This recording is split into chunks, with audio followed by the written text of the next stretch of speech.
Okay. So good afternoon, everyone. My name is Dr. Parth Gada. I'm a senior resident working at BN Desai Hospital. I would like to thank you, uh, the organizers of this Confidence in Managing Emergencies, that is CME for junior doctors, for giving me this opportunity.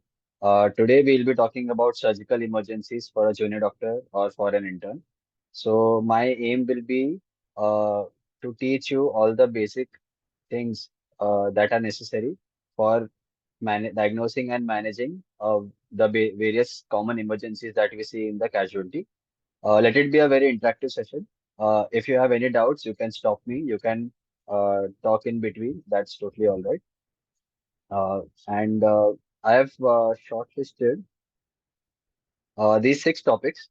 So we will be dividing our talk into these six subtopics, and we will be discussing the management of each of them in short. So let's begin. Most commonly, thing that we all usually see is the acute abdomen. People will complain of pain in abdomen. So whenever my interns or my juniors see a patient of pain in abdomen and they come and present this case, they will say a patient has come with pain in abdomen, and then they just stop the history over there. They then expect us to do everything else.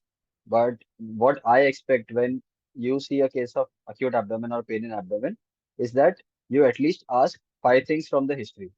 If the patient is complaining of pain in abdomen, always begin with first is the history taking. In the history taking for pain in abdomen, it should always be sitar approach. Sitar is site, intensity, type, aggravating factors, and relieving factors. SITAR. So for these five things should all come in one line. For example, a patient, 40-year-old female, complaining of pain in the right upper quadrant, that is site. Intensity mild to severe or mild to moderate. Type dull aching or colicky or burning type, so on.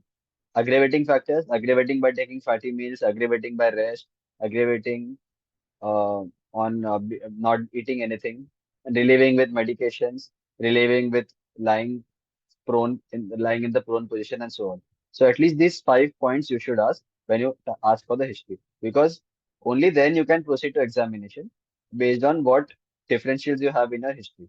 So once you have this basic history, apart from the past history, personal history, drug history, family history, you will proceed to examination of the patient. So in the examination part, apart from the general examination, you will look for pallor, you will look for the pulse, blood pressure. Then comes the per abdomen examination, which is the most important point. So in that, another point that I have seen where most people fumble is between pain and tenderness. So can anyone tell me the difference between pain and tenderness?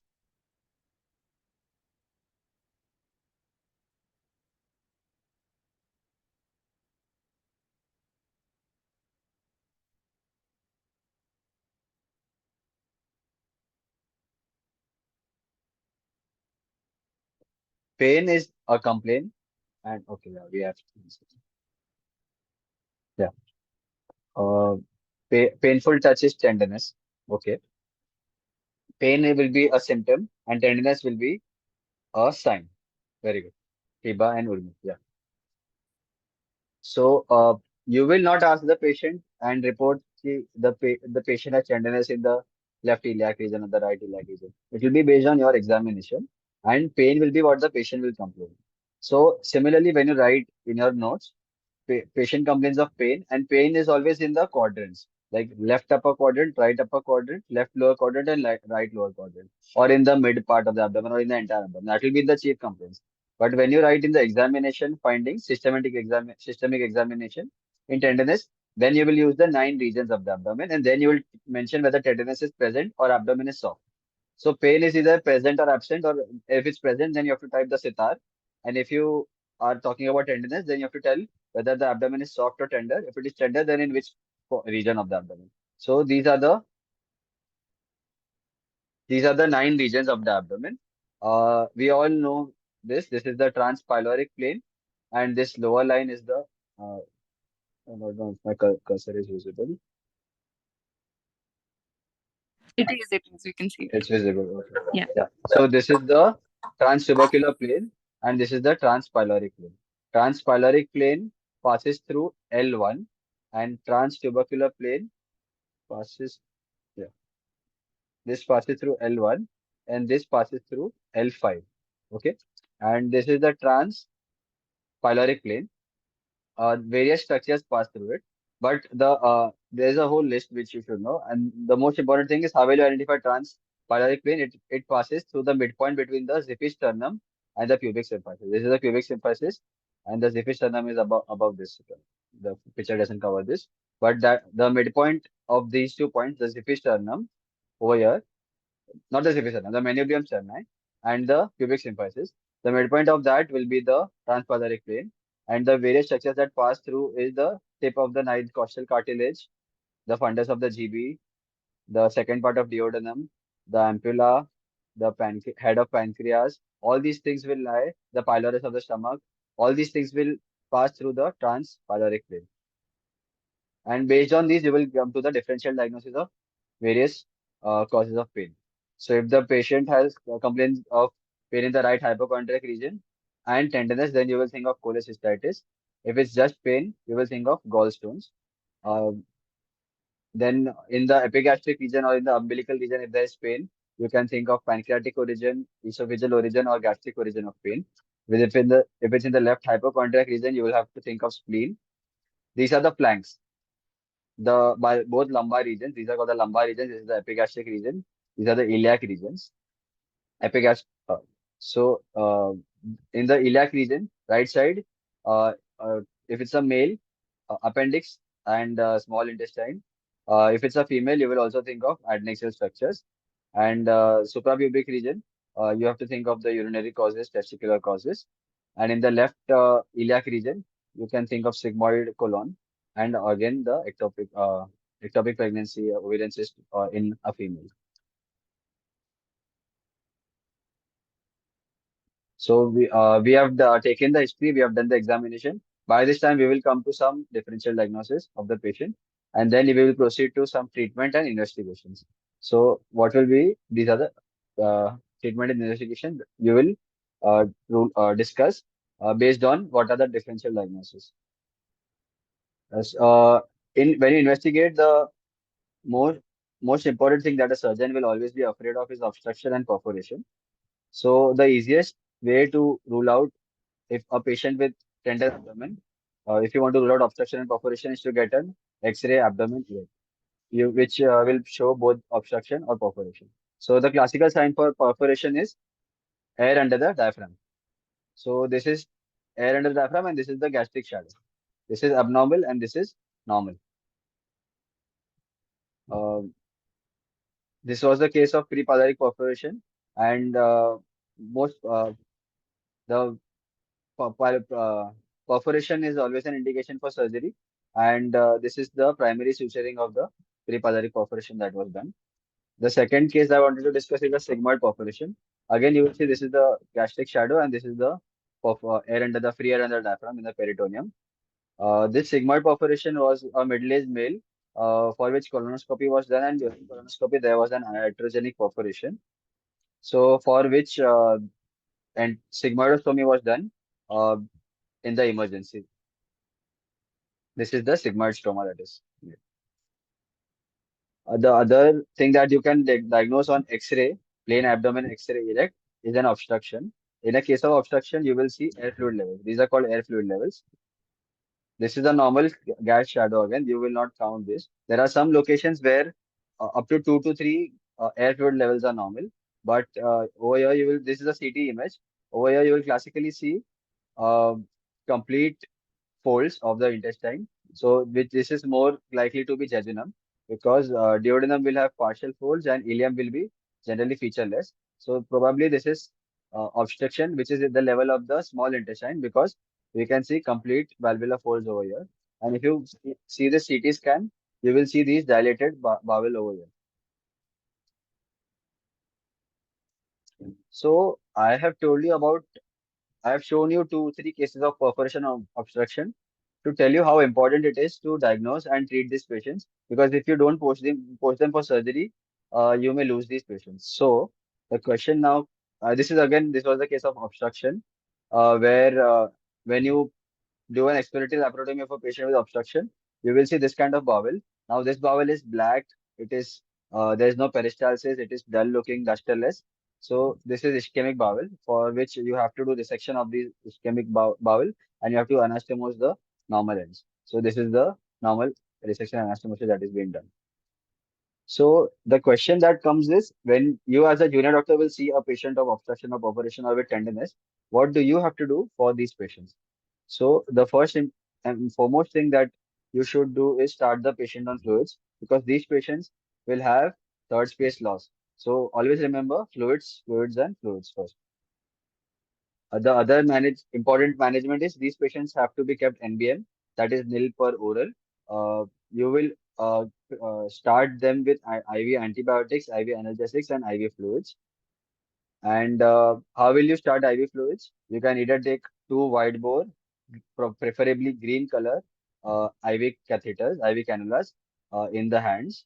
And if it's not accessible, you can also take a central venous catheter. The benefit of central venous catheter is you will get to know the central venous pressure, which will guide you in the management and diagnosis of the shock.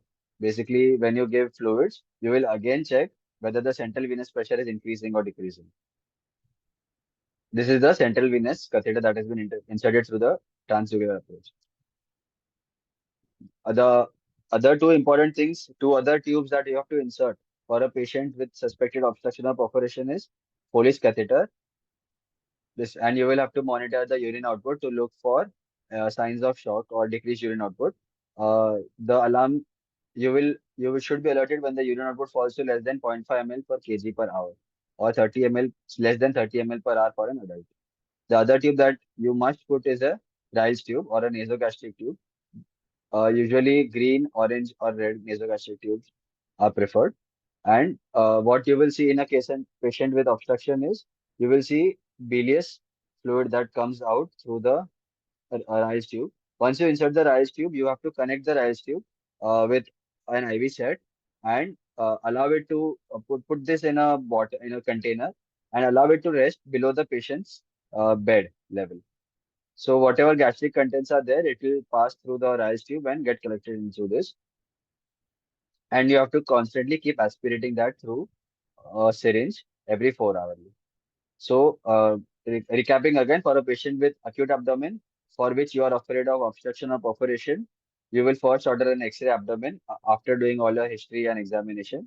If you you have confirmed the diagnosis of perforation or obstruction, uh, fluids first, and IV antibiotics, analgesics, and then Rice tube and Foley's catheter. These are the things that you must do apart from sending all the blood investigations. So one of the most common things that mm, patients can come is non-specific pain in abdomen. It's like patient complains of pain in abdomen, there is no tenderness. Patient will still say halka halka sa dard ho raha hai, meetha meetha dard ho raha hai. It will be non-specific. Patient will say it is in all over the abdomen. It's intermittent. It will not fit in classically any diagnosis. Then usually you will give symptomatic management to the patient. So two of the most commonly available drugs, three of them. First is diclofenac. Second is hyoscine. Hyoscine is injection buscopan that we usually give, and the third is injection cyclopan. So you must understand the mechanism of action and the indications and contraindications for each of them. Both these drugs, hyoscine and diclofenac, can be given IM and IV. The dosages are as mentioned on the screen. Both of them are quite cheap. The basic difference is diclofenac is an anti-inflammatory NSAID, and buscopan is an antispasmodic type, which acts as on the antimuscarinic receptors, and that is how it relieves the colicky pain. So, NSAIDs, diclofenac works well in the inflammatory type of pain, and buscopan will generally work well with the colicky type of pain. For example, renal colic or premenstrual syndromes. So in that case, cyclopam or buscopan will work better. So this completes about acute abdomen. Again, I'm going to give you a short recap. History, examination, fluids, two catheters, and IV lens. That's it. Any doubts till now? Parth, I have a question. How many Yeah. times can I give a patient Busco or Diclo before escalating and thinking So it's something else? see, but once you are diagnosing the patient, by the time if you're in the casualty and once you have given diagnosis, ideally not more than 2 to 3 times, that is a Okay. safer dose. But by the time the second dose comes, you should come to a better diagnosis. Hmm. Okay. Anyone else? Let's proceed to the second point. All right. The second topic that we will be discussing is hematemesis. The most common problem that I see with hematemesis is the label of the word hematemesis, because even though patients with blood in the sputum or hemoptysis come, they don't understand the difference between hemoptysis and hematemesis. So when the patient will come with blood coming out through the mouth, they only understand that. It is very important to first ask whether it was through the sputum or through the vomitus, because patients do not properly tell the medical officer where it was from, and you quite commonly see patients with pulmonary coughs presenting with hemoptysis as labeled as wrongly labeled as hematemesis. So again, these are the general points that you will follow for treating hematemesis. First is you will examine the patient and take the vitals. And where hematemesis patients can present with massive amounts of blood and vomitus, so which can lead to death suddenly within hours if not treated quickly. So, firstly, again, you will start with your basic life support management. You will start with airway breathing, which is you have to secure the airway, for which if the patient is unconscious or if he may not be able to secure the airway, you can think of putting an endotracheal tube first. To the sec For circulation, you have to take again two white bore cannulas and start fluids.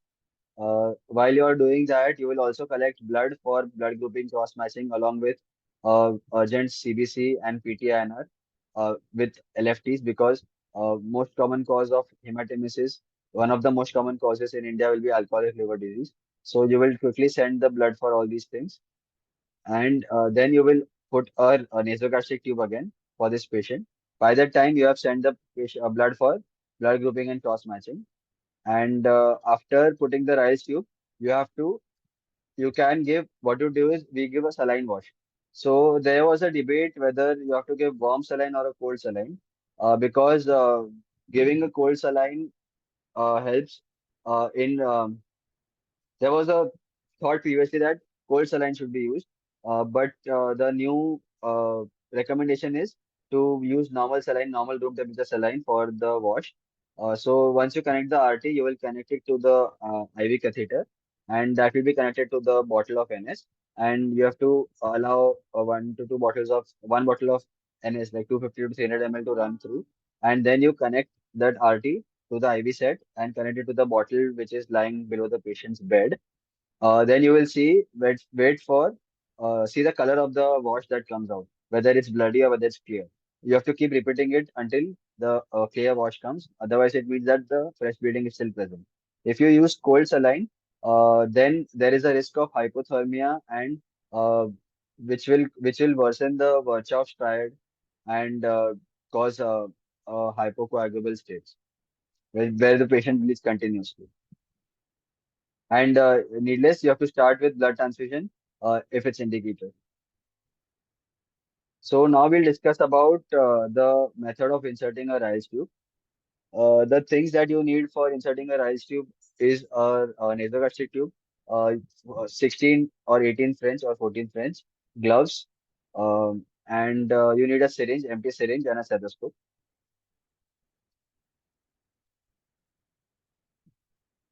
This video is available on YouTube. You can check out the Geeky Medics channel for the same.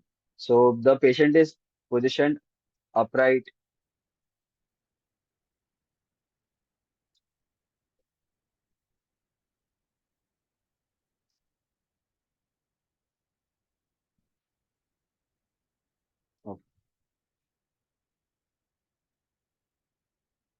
So if the patient is conscious, you will ask the patient to sit upright, because when the patient is sitting upright, you will get easy access to from the oropharynx till the esophagus. The opposite is true for the intubation. For doing intubation, you will prefer the patient to be supine, and you will prefer the neck to be extended. For nasogastric tube insertion, you will prefer the patient to be sitting, and if possible, you can flex the neck. Otherwise, a straight neck or slightly extended is also okay. So this is one way to determine the uh, extent up to which the rice tube has to be inserted. You will measure the length from the tip of the nose to the ear pinna and to the tragus, and then up to the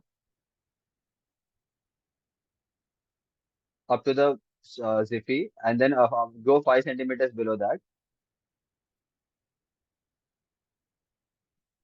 However, for a rough guide in an adult patient, 40 centimeters will go up to the gastroesophageal junction, 50 centimeters will be inside the stomach, and 60 centimeters will reach up to the pylorus, and beyond 60, you may go into the duodenum. That will be a rough guide to use for insertion of a Ryle's tube. So, if you used a 16 French or an 18 French Ryle's tube, which is orange or red color, the markings will be written as 45, 55, 65, and so on. However, if you are using a green color, some specific companies are there. If you are using a green colored rice tube, they will have markings. One circular line will be there for 40, two circular lines, and then three circular lines will be there. So that is how we have to measure. And while insertion of the rice tube, you should ask the patient to say ah, and you should check whether the tube is coiling up or not. And another important point is, do not force the tube inside. Tell the patient to either take small amounts of water or थूक थूक निकलने को बोलना है patient को to swallow his sputum, spit inside. And while patient is swallowing, making those constant small swallowing efforts, during that time you gently push the tube inside. Don't force it inside, otherwise it will coil around and it will stay inside the oral cavity itself.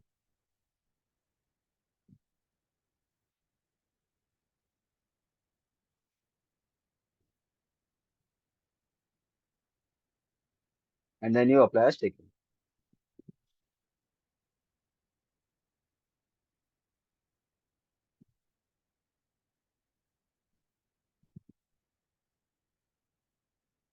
So this is like a model prescription for a patient with hematemesis. You should start an antibiotics because it has been shown to be beneficial.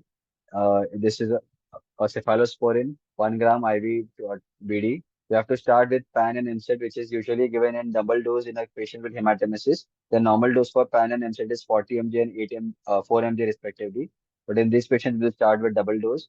Injection clip is like tranexamic acid, which way helps to form clots early. So you have to give a loading dose of that. It is also available in other brand names like injection pause or clip. So 1 gram has to be given stat, and then 500 mg 8 hourly. The other drugs are injection octreotide, which is a somatostatin analog, and terlipressin, vasopressin analog. Terlipressin will help in vasoconstriction. So the doses of octreotide are 50 micrograms per hour, and terlipressin is 2 mg IV stat followed by 1 mg per hour, along with 2 pints IV fast. Once that is done, you are done with the basic management of the patient with hematemesis. The next will be posting the patient for endoscopy, like OGD scopy, in the after stabilizing the patient. So this is not taken as an emergency procedure. It can be done in the next morning, and then based on the findings, the endoscopist will either do sclerotherapy or varicose ligation. Varicose ligation is done by putting rubber bands on the varices, and sclerotherapy is done by injection of sclerosant agents uh, through the endoscope just below the varices to make them clot.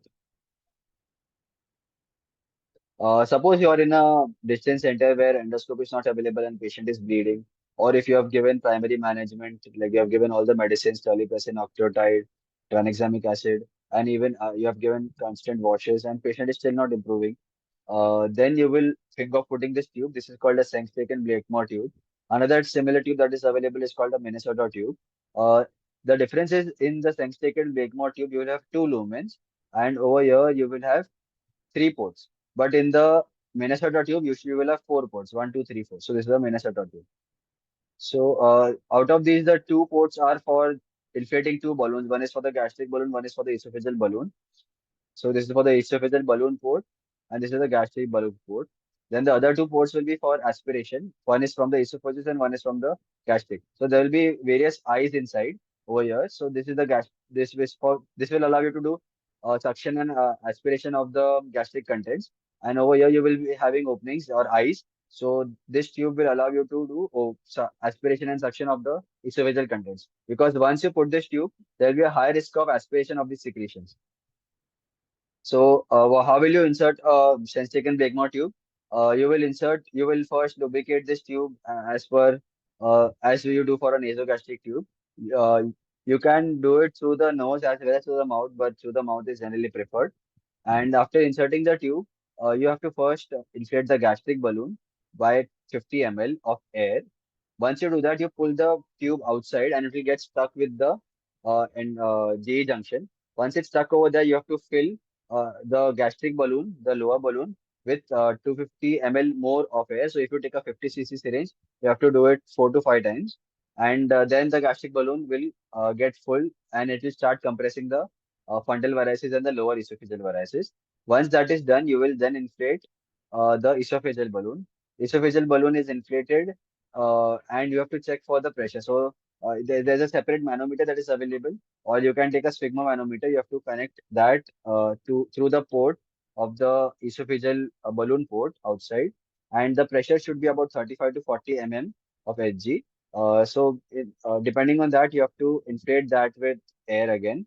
And once both of that is done, you will pull the second Blakemore tube or the Minnesota tube outside. There are two ways: either attach it to a helmet and give the patient a helmet, or you, in as this photo shows, you tie it with a gauze piece or with a thread and put a 1 liter saline bag with using a pulley traction.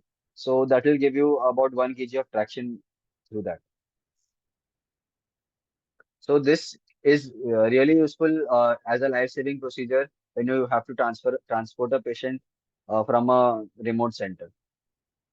So that completes hematemesis. Next, we will be talking about urological emergencies.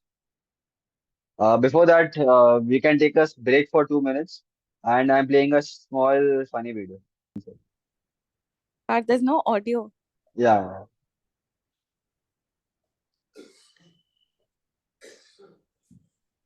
No, it's a Zoom thing.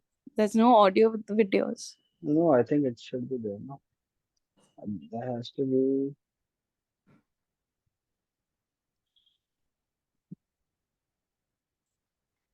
Is it? Yeah, I mean, all the sessions I've taken, there's no audio. Just give me a minute, otherwise I'll skip this.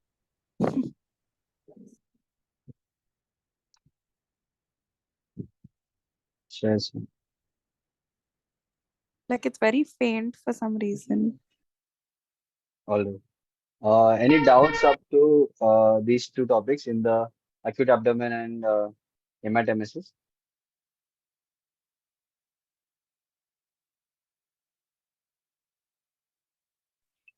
Let's proceed to renal colic and urinary retention. This is one of the very common emergencies that again is more of an emergency, and even in the regular OPDs, you will see lots of renal or urinary colic patients coming. So how do you approach? First is the pain symptomatology. So the patients will typically complain of loin to groin pain, which will be from the flanks and going downwards, as shown in this figure. And bilaterally, they can also complain of pain in the back. So again, you have to differentiate this from the orthopedic lower back pain that patients usually complain. So the age group is usually middle-aged or 40 to 50-year-old males where it is usually common. So it is very necessary because both their planes can pain will overlap over here, low backache and the renal colic pain. So you have to again ask about the aggravating and the relieving factors. You will have to ask about the type of the pain, whether it is dull aching or whether it is colic. Once you have a differential diagnosis of a renal colic, you can also ask about associated urinary complaints like burning micturition, fever, intermittency, or increased frequency of micturition, because all these things will tell you about whether the patient has active UTI or urinary tract infection or not. So once you have a stone, you will confirm it with ultrasound KUB, kidney ureter bladder of the abdomen. You can also take an X-ray of the.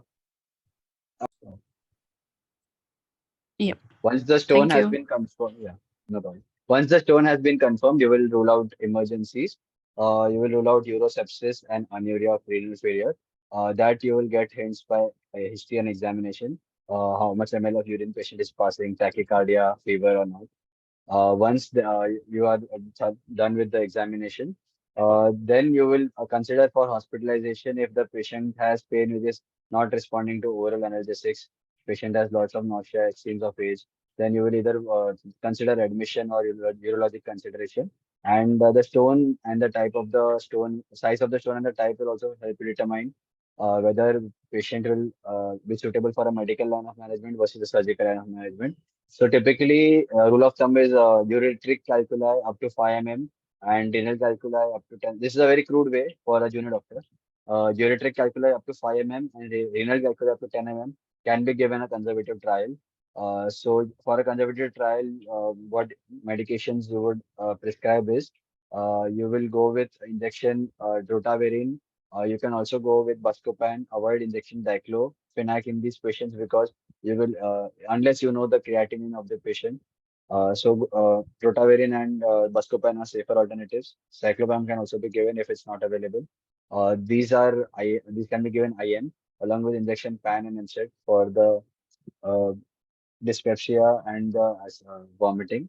And then you will give something called as a hydrotherapy or ask the patients. You can give IV fluids along with mild diuretics if the patient is admitted, or you will ask the patient to drink lots of fluids, like about 4 to 5 liters of water should be taken by the patient every day.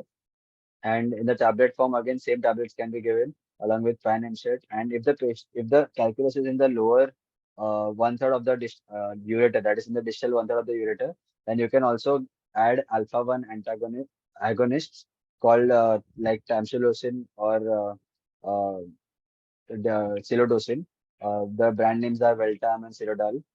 As 0.4 mg, you will give them in the night. These tablets are for the prostate, but these also work in the distal ureter, which will relax the sphincters of the distal ureter and allow the stone to pass more freely. And other syrups like these brand names are available, which are dihydrogen sodium citrate syrups, which will help in alkalinizing the urine. And for UTI, you have to take prescribe antibiotics. Usually for urinary tract infections, we give tablet nitrofurantoin, which is safer even in pregnancy, 100 mg BD. Or you can give tablet Cipro. You can give even better tablet will be tablet norfloxacin and the other tablets. These you can start empirically along with a urine routine and a urine for culture has to be taken. How will you instruct the patient to collect urine? It has to be morning sample, mid sample urine, clean catch. So for the initial few drops of urine, ml of urine has to be discarded, and the middle part of the urine has to be collected. If the patient is collecting urine from home. However, if the these are the so this is the basic emergency casualty management for a patient with calcula. Next is the urinary uh, uh, retention. So again, it will be an old age male who usually come with acute urinary retention, which is a bladder obstruction, probably most commonly due to benign hyperplasia of prostate. Rarely can be CA prostate. Other causes of BPH can be medical causes like transverse myelitis, multiple sclerosis, or even other neurological problems, which can result in acute bladder retention. So when you palpate these patients, they will be in extreme pain. This suprapubic region will be tender. For in a thin built patient, you will actually see or palpate a bladder mass. On examination, patient will be tachycardic but not febrile unless the patient has urinary tract infection. So all you have to do is insert a urethral catheter, Foley's catheter, and the symptoms will be relieved. Now the question is, as soon as you insert the catheter, will you remove it immediately or will you ask the patient to go home or get admitted? So all that will depend on what are the differential diagnosis or other investigations that you're doing. So typically, if it's a male which has come just with urinary retention, no other comorbidities, and you are thinking of BPH, you can insert a Foley's catheter in a sterile manner and ask the patient to go home with the Foley's in situ. And with that, you will have to start the patient with once you confirm prostatomegaly on PR examination, uh, and you can confirm it with imaging as a ultrasound KUB with pre-word post-word urine, and you will get the exact prostate size. Once you confirm it is prostatomegaly, you have to start the tablets on tablet alpha 1 agonists and other is alpha reductase inhibitors, which will be dutasteride, finasteride. So both of these tablets are also available in combination. So you can have tamsulosin with dutasteride or something, and these are to be given for 7 days every night. And after 7 to 10 days, you will call the patient, and then you will give the patient a trial by removing the Foley's catheter. If he has taken the tablets for all the 7 days, then the this alpha one agonist will work by releasing the sphincter tone and allowing the patient to void freely. If the patient still cannot uh, pass urine, then you will have to catheterize the patient again. So now let's discuss about if Foley's catheter doesn't pass because of the prostate, then the only other option is suprapubic catheterization. Let's discuss how to insert a Foley's catheter in a sterile manner. So, what are the things that you will need for doing Foley's catheterization? Now, this is a procedure that you can do in the most unsterile way also, in the most sterile way also. I have seen many times people uh, in haste, especially doing Foley's catheterization without all the aseptic precautions. But patients, most of them eventually end up with a UTI after 5 to 10 days because the normal Foley's catheter that we get, the orange colored one, you can usually keep in situ for 10 to 14 days. And the silicone Foley's catheter, which is the transparent one, you can keep it for up to 1 to 3 months. So if you're these catheters, indwelling catheters, will be staying inside the patient's body for 14 days. So we must ensure proper sterile aseptic precautions while inserting. So what things you will need to prepare? You will need sterile gloves. You will need a pair of unsterile gloves. You will need drapes. You will need betadine scrubs, betadine solution. You will need lignocaine jelly. You will with an applicator, and you will either need a kidney tray and a 10 cc syringe. Ideally, you should fill it with ideally, you should fill it with sterile water. If that's not available, then normal saline can be used, and a urine bag. So let's start the video.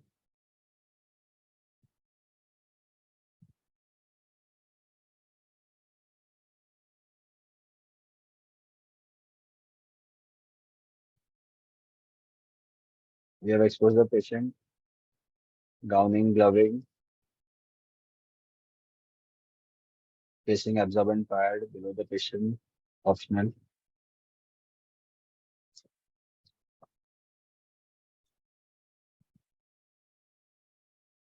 Clean the meatus with betadine solution from inside to outside in the manner as shown in the video.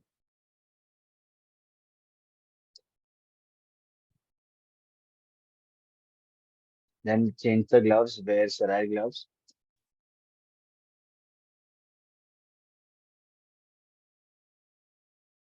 After draping is done, now we will take the anesthetic lignocaine jelly, 2%, hold the penis with gauze and directly insert it through this syringe or through the nozzle of the lignocaine jelly itself.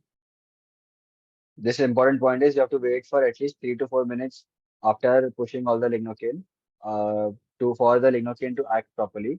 And while pushing it, don't push it in one go. Release it slowly, otherwise it pains. Then we should insert the Foley's catheter with a no-touch technique. If you see me properly, the hands will never touch the Foley's catheter. It will be passing through the plastic bag. So as soon as you insert the Foley's inside, pull the plastic bag behind and again insert the Foley's catheter. While doing so, the penis has to be held up erect upwards. with the left hand with a gauze, and you will fill the balloon only when urine has come out. Until you see the urine, you should not inflate the balloon.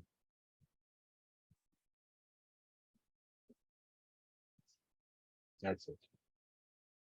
And another important point is replace the foreskin back. Otherwise, patients end up with paraphimosis. Attach the urinary bag, place it below the patient's bed, and remove all the drapes, and again dress the patient, cover the patient. This is another video. This is exactly showing you how the scrubbing should be done. This is betadine solution that has been applied. Now he has already worn sterile gloves, and he is doing the scrubbing with the help of sponge holding forceps.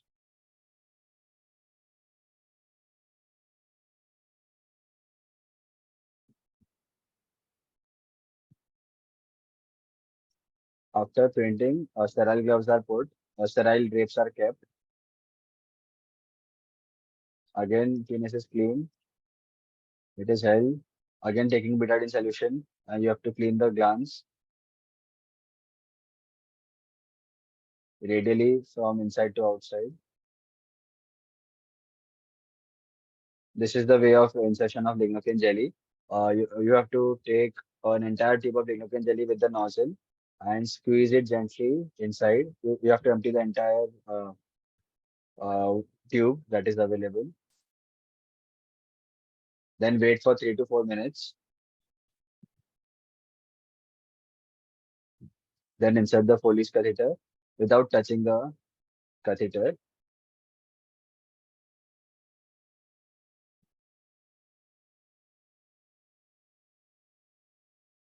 One tip is you can clench the left hand so that the Foley stays inside. Otherwise, while you are pulling the bag, the Foley keeps coming out.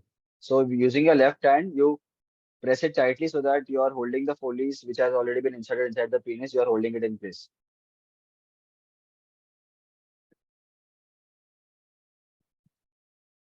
And then only when it has been inserted up to the end, you confirm that urine has come, and only then you fill it with saline and inflate the balloon. The maximum volume that is can be filled is written on the balloon. It can be 10 ml to 15 ml, and then gently retract. That's it, and look for the urine. So that is it. The two most common urological emergencies, that is urinary retention and urine colic. Three topics are over. Three more left. Any doubts?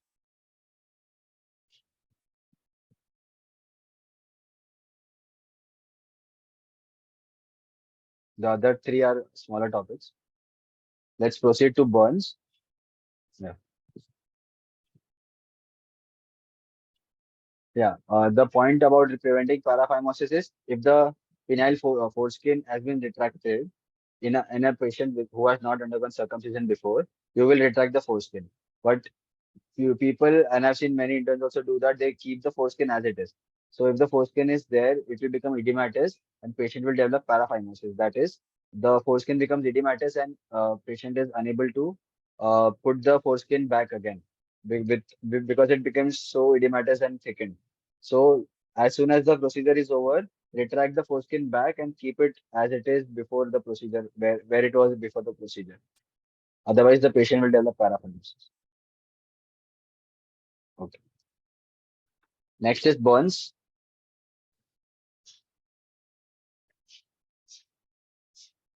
IV set be used for blood transfusion and BTA set for IV.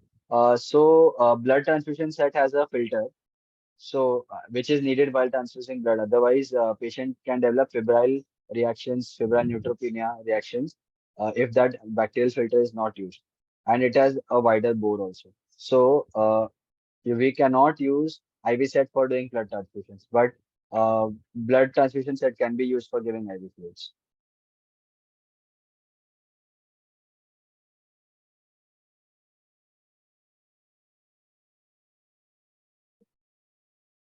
Got it? Anything else?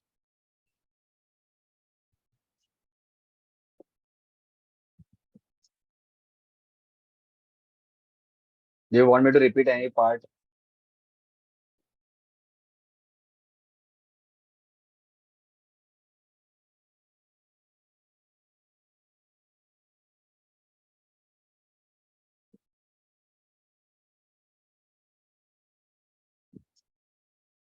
Let's proceed to burns.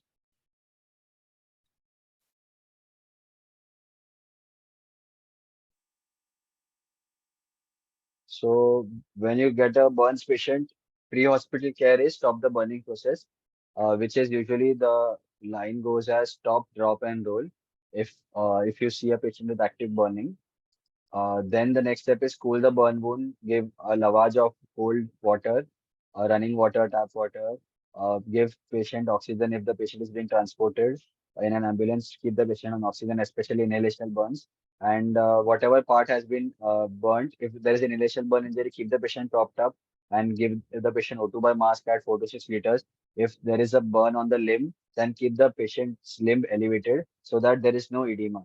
Because once the skin breach is there, lots of the skin becomes swollen, and then it becomes difficult to find IV access as well, and patient also finds it difficult. So there are the 4 points of pre-hospital care that you have to keep in mind. In the hospital care, the basics remain the same: A, B, C, D, E, and the next extra point over here is the fluid resuscitation.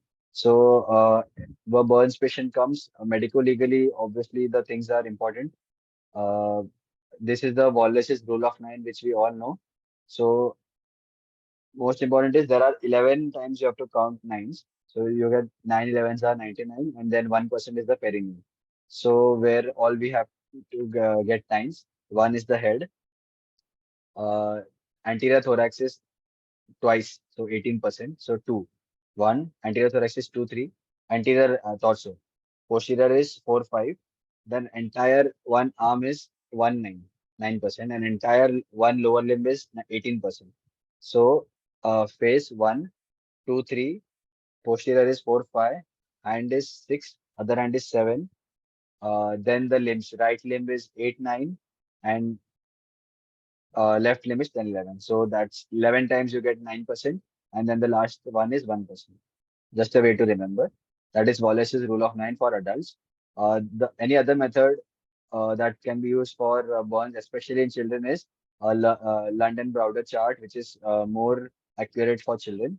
Usually, you will have these charts stuck up in your casualty, so you can just refer them. You don't need to memorize all the charts. At least Wallace's rule of nine is more than enough. And yeah. What are the criteria for admission to a burns unit? Any burns patient which has airway injury or inhalation injury, where how will you identify that? Patient will have singeing of the hair. Patient will have um, carbon monoxide. You are thinking of carbon monoxide and poisoning and all. There will be charring of around the face, burns around the face. Nasal hairs are all uh, singed, and patient has cough or black spots are coming out in the patient's sputum. So then you will suspect airway injury. Then you will have to give injection dexamethasone or any steroids, and you have to go for early intubation of this patient, and even tracheostomy may be needed because patient will develop tracheal edema, and then the patients go into gasping and they die. Other patients that require admission is fluid patients who require fluid resuscitation. Any burns, adult patient, more than some people say 20%, and some say more than 30% burns, you should admit. Any burns with 30% superficial partial thickness burns should be admitted, and any burn that likely requires surgery because burns on the face, burns on other perineal parts, these patients should get admitted because their management and dressing is very important. Then next point is patients burns due to some psychiatric or social backgrounds for which you need, or any suspicion of non-accidental injury, suicidal burns. Those patients you should admit. Patients with extremes of age and associated with potential serious sequelae like electric burns or acid burns. So these patients you should admit in a burns ward. You will calculate the area of the burns. Once that is done, you should know the 4 degrees of burns: superficial, partial thickness, deep, superficial partial thickness, deep partial thickness, and full thickness. Uh, Very important point to notice the first two call them as 1, 2, 3, 4. Sorry. 1, 2, 3. So this part is the painful part because there are nerve endings over here, which pains. But over here, patient does not feel pain because the nerve endings in themselves are all burnt. The part over here is that these will heal without scarring. So this is the good part. This will heal within days because only epithelium is gone, epidermis, and your part of dermis is also gone. So this will take up to 3 weeks for healing. Important point about partial thickness burns is patient will have blisters, which is classically seen, and this will be erythematous. This will be dry and this will be white and white. So again, this is very easy to differentiate at this point. Superficial burns, partial thickness, deep partial, and full thickness. So if you see this photo, this looks like a superficial partial thickness burns, and this looks like a deep partial thickness burn. So you should mention the area of burn along with the category of the burn. This is all everything had become blistered, which we had taken sterile gauze and cleaned all the blisters over here. All these were blisters, these parts, the red parts. These were superficial partial thickness, and this is deep partial thickness burn. All right. So once you calculate this burns, you should do the dressing in a sterile manner. Uh, Silver nitrate, brand name available, the Silver X gel should be applied all over the body except the face where supervised cream should be applied because using Silver X gel can lead to hyperpigmentation. So it's not applied on the face. And how will you manage? Most important point is again fluids, fluids, and fluids. So what is the formula that you will use for uh, giving fluids, guiding how much fluids to give in a patient with burns? We all know about the Parkland formula. What is the formula? 4 ml per kg per percentage body surface area. So if you give an example, 80 kg man with burns in the right hand and the anterior trunk. So anterior trunk is 18% and right arm, only the anterior part is taken. So that is 4.5%. Total burn surface area is 22.5%. So if you apply the formula, it comes to 7,200 ml. So divided into half, first half is given in 18 hours and the second half is given in the next 16 hours. That is how you calculate how much of fluids to give. So 3,600 ml of RL has to be given in the first 8 hours. So 1 pint is 500 ml. So about 7 pints you have to give in the first 8 hours. Now, another important point, two important points to note. First is this surface area that calculation is involved. It does not involve the superficial burns. It does not involve this category of burns. It will only involve 2, 3, and 4. So don't count this while calculating the percent surface area. Okay. Second point is even if the percent surface area is about 60 to 70% burns, the maximum that you can count is 50. You cannot overload the patient with so much of fluid. Like if you have a patient with 80 to 90% burns, you cannot use 80 to 90 in the formula. The fluid values will come absurdly high. So maximum volume up percentage is up to 50%. Don't count the first degree burns, only count the second, third, and fourth degree burns. And another important point is when you count the burns uh, time, you have to count the hours not from the time that patient has come to you. Suppose the patient has gotten burnt at 6 o'clock in the morning and patient has come to you at 12 o'clock in the afternoon. He has been referred from some village which is 5 to 6 hours away. Okay. So then you will have to count from 6 o'clock where he was burnt in the morning. So 6 o'clock plus 8 hours is up to 2 p.m. in the afternoon. So if an patient has come to you at 12 o'clock in the noon, you only have 2 to 3 hours. Within that time, you have to give 3,600 ml. And then the next 16 hours, you will get the rest of the fluids. It's not that from the time that patient has come from today 12 o'clock in the afternoon and now your 8 hours start. It's not like that. The time will start from the time of the burn. That is again one common mistake I've seen lot of interns and medical officers do. Now, this is a Parkland formula is for crystalloids. There are various other colloids can also be given, but I don't think we should get into all that. Just stick to the basics. Give RL. RL is also not available. At least give NS or even half RL, whatever says 3,600 ml of fluid is there. You can give it as 1,800 ml of RL or 1,800 ml of NS. You can give it that way or all 3,600 ml of RL is also okay. So that's it. The basic treatment for burns is dressing and fluids. That is the basic part and taking care of the airway if the airway is injured. Any doubts with burns?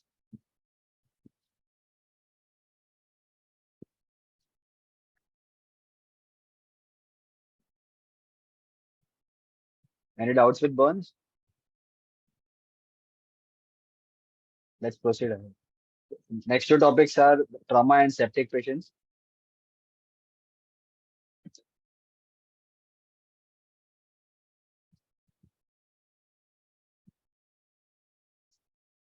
So polytrauma.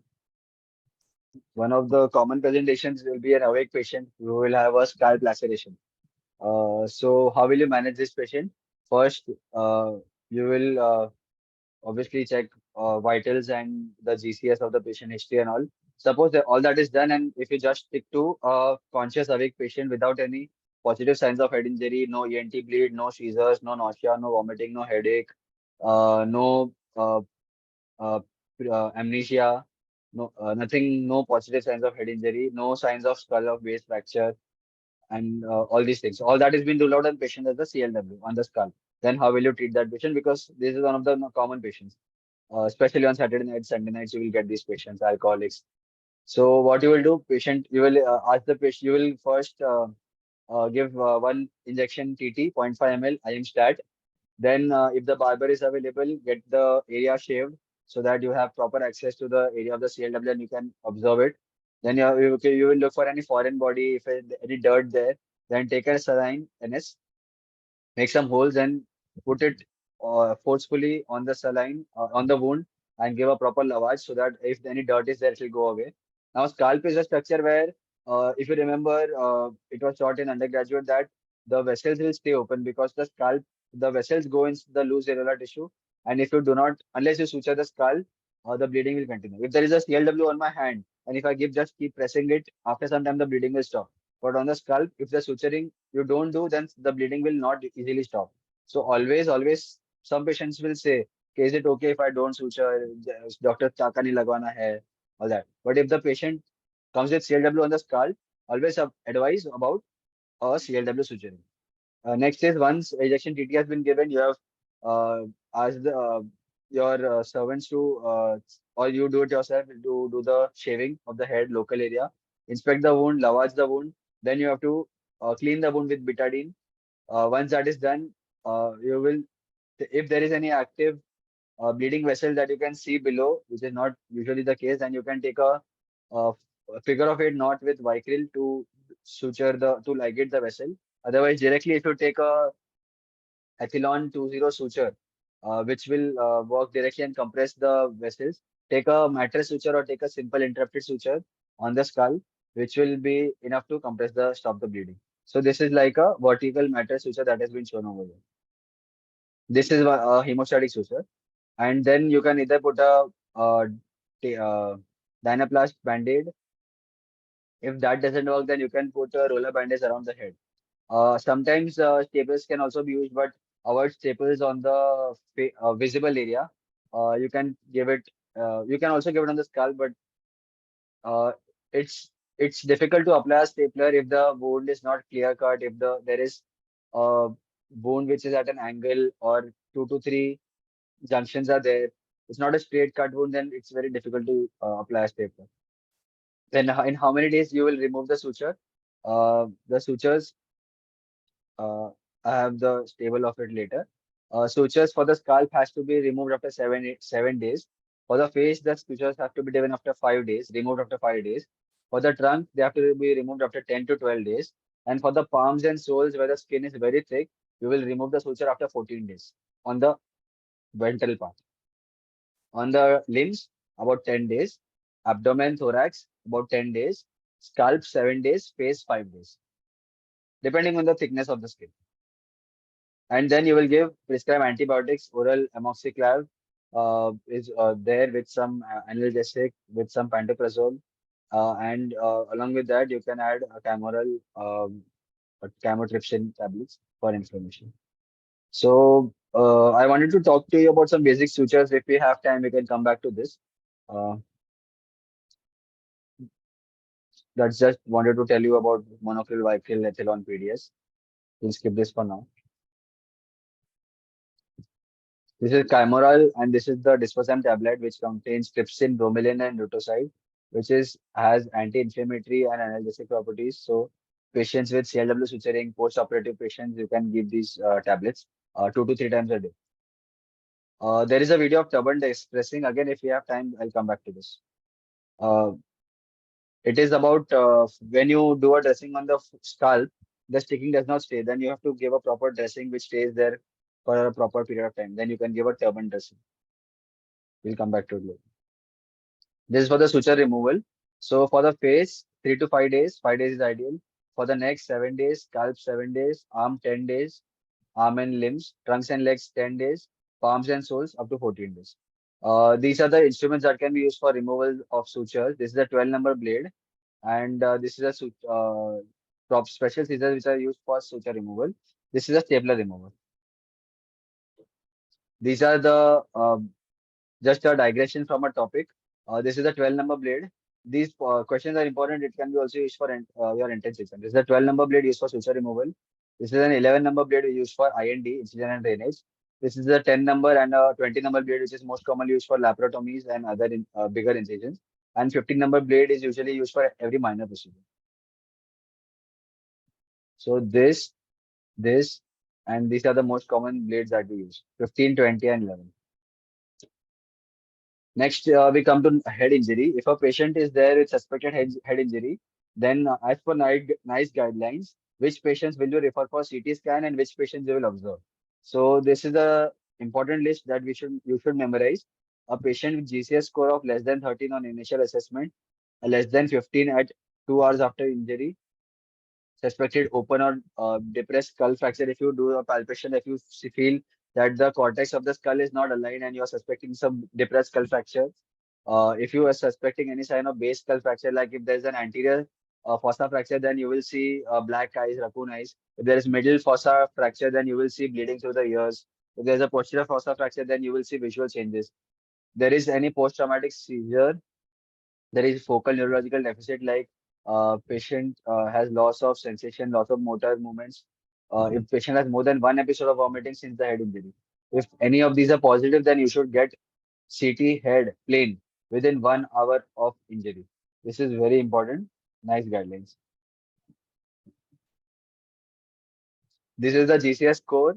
It should be a pit pat. I'll just go through it quickly. GCS score mnemonic is EVM, eye, verbal, and motor. 4 points, 5 points, and 6 points. The modified GCS score has also taken into account the pupillary reaction, which is called where you subtract the 2 points, 2 points or 1 point or 0 point, depending on the pupillary reaction. This is the basic GCS score. For the eye opening, we have eye open to commands, and eye open to pain. For verbal response, it is patient is oriented. In this, the patient will tell his name, patient will know you, patient will know where he is, patient will know the date and time and all. The second is for 4 points, the patient is confused, but he will be able to answer questions. So he will not be oriented to time, place, and person, but he will be able to answer questions. He will be able to talk to you properly.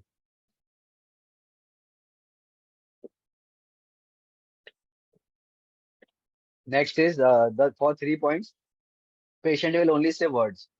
The words will not make a proper complete sentence. He will just keep mumbling names, words, random words.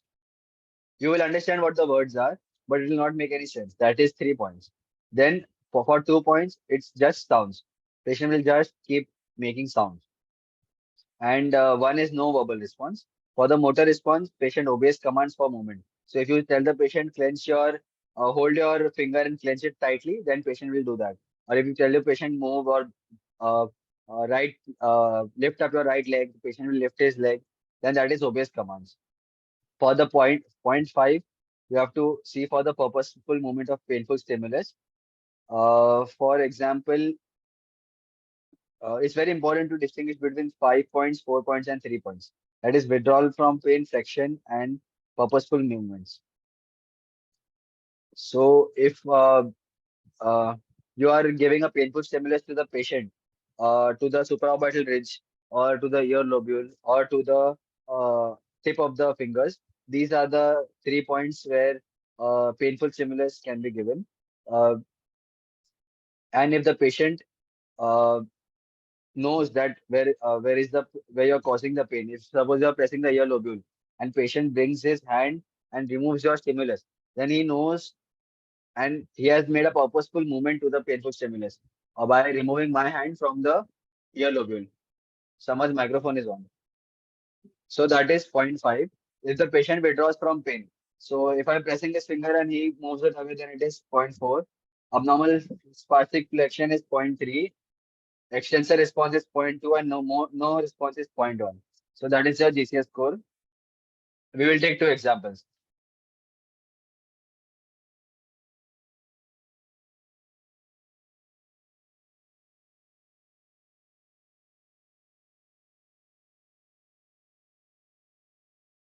One second.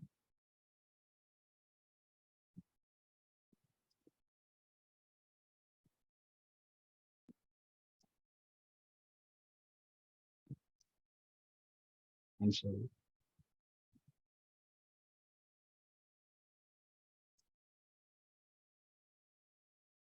Yeah. Patient seven. Let's practice two GCS questions.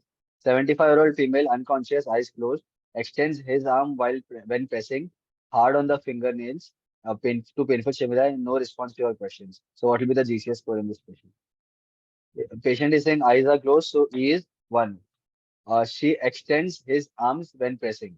So when the doctor is examining her and pressing hard on the fingernails, she extends. So that is she has flexed, and the doctor's hands have been extended.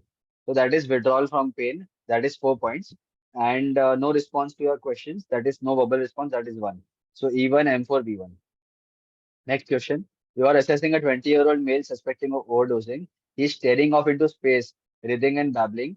When you start an IV, he cries out incomprehensibly but obeys your verbal command. When you push on your feet, he pushed back firmly. He squeezes your hands tightly when you hold them. Okay. What will be the GCS score? Let's go ulta. He squeezes your hands tightly when you hold them. So he is obeying your verbal commands. So that is M6. And he cries out incomprehensibly. That is he is um, obeys commands is this is the M6 part. He is saying sounds, but you cannot understand anything. So that is V2, and his eyes are open. So he's staring off into space, breathing and blabbing. So that is eye-opening response. Eyes are open, but so that's E2. Next is the ATLS, which I suppose has already been covered with for you all. So any patient with polytrauma comes to you, patient who does not give any history brought by police, you will get to ATLS, look for first secure the airway, then comes the breathing, then circulation, then D is check for neurological disability and E for exposure. While doing all this, you have to make sure that the neck of the patient is aligned and you do not cause any hyperextension of the cervical spine, which will aggravate an injury. And once the primary survey is done, in that primary survey, you will do this ABCDE. Then adjunct to primary survey will include X-ray, ECG, and the basic ABG investigation. Then your secondary survey will start, which will include all the head-to-toe investigation, head-to-toe examination. Then adjunct to secondary survey, ultrasound fast, CT scan abdomen, all those things you have to do. And based on the findings, you will proceed. I'm not going into detail for the ATLS. That is trauma for you all, basics. Last small topic that is left is septic cases. So, any doubt till now? Only a small topic is left.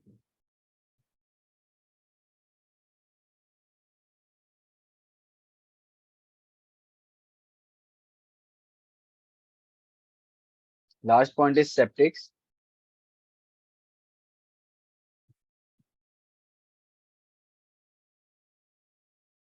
So, this will be like a diabetic patient with ulcer over his or her foot, uncontrolled sugars. Um, Patient may have atherosclerotic changes, tobacco chewer, cigarette smoker. All these things can come together. Patient with history of heart disease, history of bypass surgery, history of stenting. So what is the important points that you have to take care of in this patient is you have to do HGD charting, HGD glucose monitoring, RBS monitoring for these patients. You will make a diary and note down all the sugars. These are two various types of presentations. This is a gangrenous foot, and this is like a Charcot joint and ulcer, punched out a neuropathic ulcer, clean base, punched out ulcer, fibrotic margins, slough over the base. These are some non-healing ulcers which don't heal for up to months. So, what is the management for these kinds of septic patients? Firstly, again, you start with the basics. You start with the examination and history. In the history, you will ask since how long this thing is present. Mostly, they will be chronic, like ulcers will be chronic. This blackening will be chronic, gradual. Next, you will proceed to examination. In the general examination, you will look for fever, pulse, blood pressure. Patient can go into shock due to the sepsis. So, watch out for blood pressure. Check for the saturation. Patient, if they go into sepsis, ARDS can result where patient saturation will drop. So look out for saturation, oxygen saturation. If the patient is hypotensive, then our oximeters don't work. Then the only proper guide to oxygen values is the ABG, which you should order in these patients. Next is you will order the lab counts. You have to look for the hemoglobin, look for total protein status, the blood counts, then examine the foot. In that foot, you will look for whether there is change of dry gangrene or wet gangrene, any superadded infection, cellulitis, abscess formation, fluctuation, tenderness. Look for do the neurological examination of the foot along with the vascular examination. And then after taking all those points into account, you will think of doing a debridement, doing an amputation, whatever works well for the patient. So, what are the basic cases that things that you need to prepare any patient for OT? All the basic lab investigations, triple H, RT-PCR if it's needed, X-ray, ECG, and anesthesia fitness. So, we are coming to the end of our presentation. There's not much to discuss in a septic case. One important point I want you all to note is in a patient with dry gangrene, you don't want to touch the patient. Dry gangrene will fall off on its own. So if you see, there will be a clear line of demarcation in dry gangrene. In wet gangrene, there will be edematous changes. There will be pus coming out from here, and it will be swollen. It will be tender. In dry gangrene, this will be non-tender, cold, shriveled, mummified, and so on. Okay, and this skin will be normal. So wet gangrene will require amputation. This can, for this patient, you can go with forefoot amputation or a debridement of this part. For a patient with dry gangrene, you just wait and observe. For these kind of patients with chronic ulcers, what you can do is, apart from your basic investigation, control of sugars, do your HbA1c, adjust insulin in doses. Uh, then another important point is give the patient not weight, ask the patient to not bear weight on the joint. So for that, there are special shoes that can be made, or you have to uh, give a cast on this wound so that there is no weight bearing over this area, so that the blood flow increases. So special casts and special shoes can be made, orthotics can be made so that the healing is faster. And allow these patients to not bear pressure over the joints. And that's it. We come to the end of the septic case. Any doubts in all the anything still now?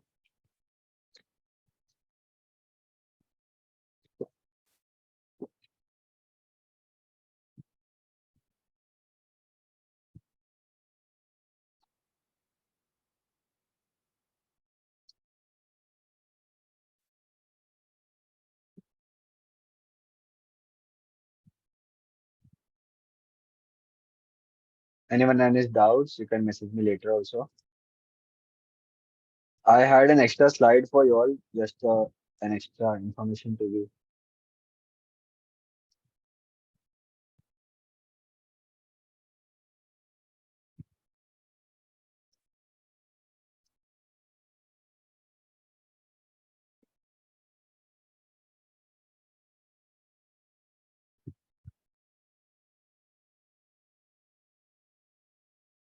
wanted to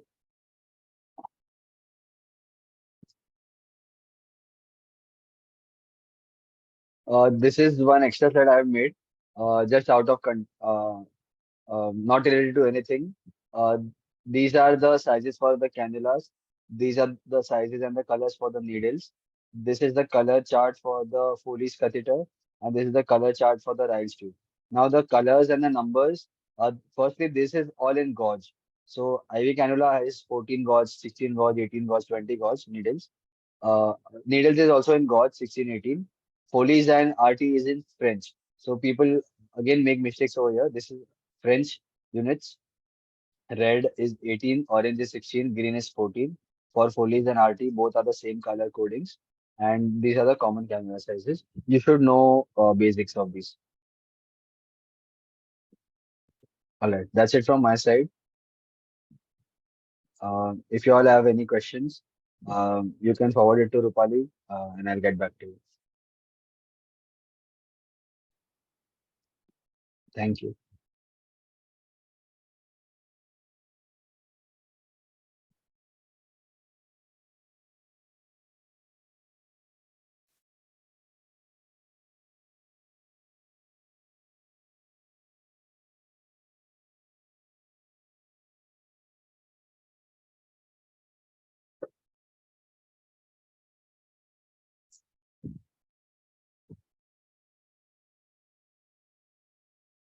All right, I'm ending the session.